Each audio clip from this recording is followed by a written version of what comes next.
Ito bang response ng Office of the Vice President, evaluate mo din? Yes, ma'am. At anong findings mo, if any? Actually po, before ko na-evaluate itong response na ito, nag-submit pa sila ng additional response sa amin. At sabay po namin in-evaluate yung kanilang both responses. So, dalawang response. Yes, ma'am. At ano ang findings mo sa dalawang response na to? Sa response po kasi nila, they attached the documentary evidence of payments. So nagkaroon po kami ng finding about the various payment of rewards made based on the submitted documentary evidence of payments na naka-attach dun sa response nila in the form of acknowledgement receipts. So based on the acknowledgement receipts na sinamit po, nagkaroon sila ng payment of rewards in cash, in medicine, and in various goods. At lahat po nung kanilang payment of rewards ay walang naka-attach na any document supporting the success of the information gathering activity or surveillance activity on account of the information given by the informer. And also po, nagkaroon din sila ng various purchases based on the documentary evidence of payments. Meron po silang yung kanilang binili na medicines and various goods which were given as rewards.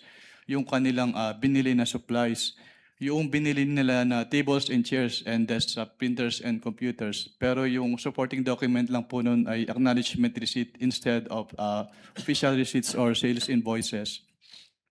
And also, with respect to the payment po ng tables and chairs and desktop printers and computers, hindi po nila in-indicate if those purchases were really intended for the confidential operations of the OVP.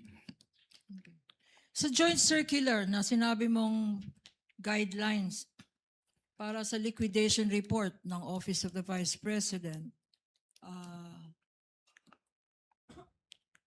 bakit sinasabi mo na walang supporting documents itong tables and chairs na binili, itong desktop, itong medicines, itong supplies?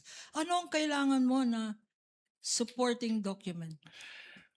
Actually, since it was ang involved po ay purchases, then those purchases should have been supported with sales invoices and official receipts instead of the acknowledgement receipts lang po.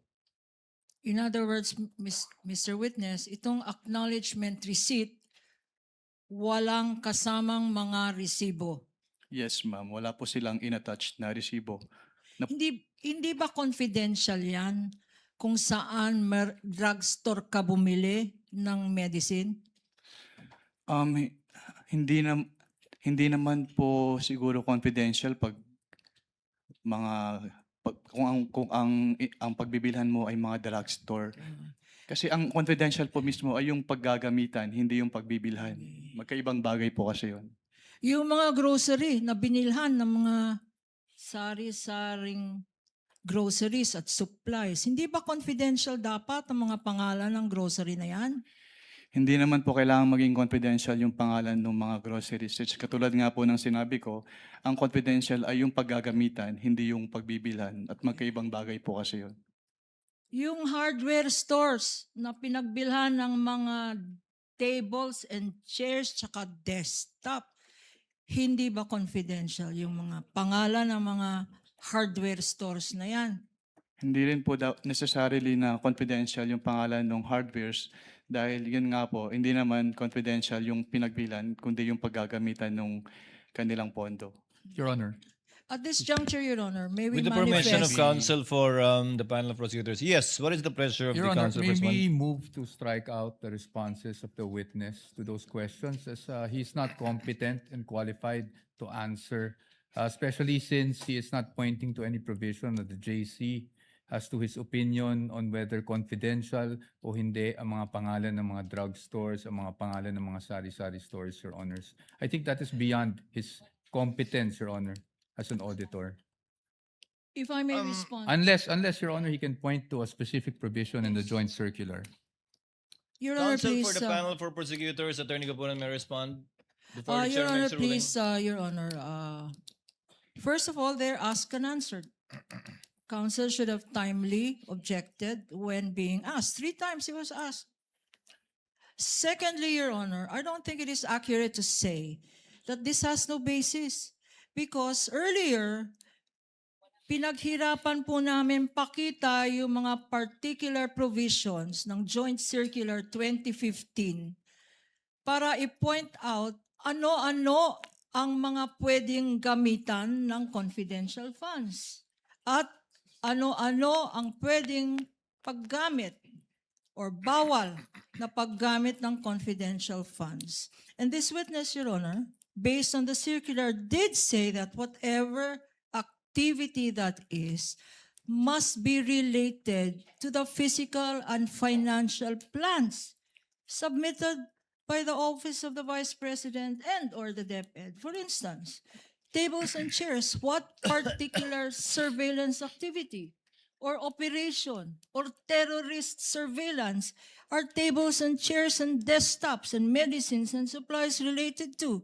The payment of rewards, Your Honor. Again, this witness cited the particular provision of the Joint Circular that says the payment of reward should not stop there. It should point, Your Honor, according to the Joint Circular, it should point to particular documents that would show or point to that activity by which the rewards were deserved, Your Honor.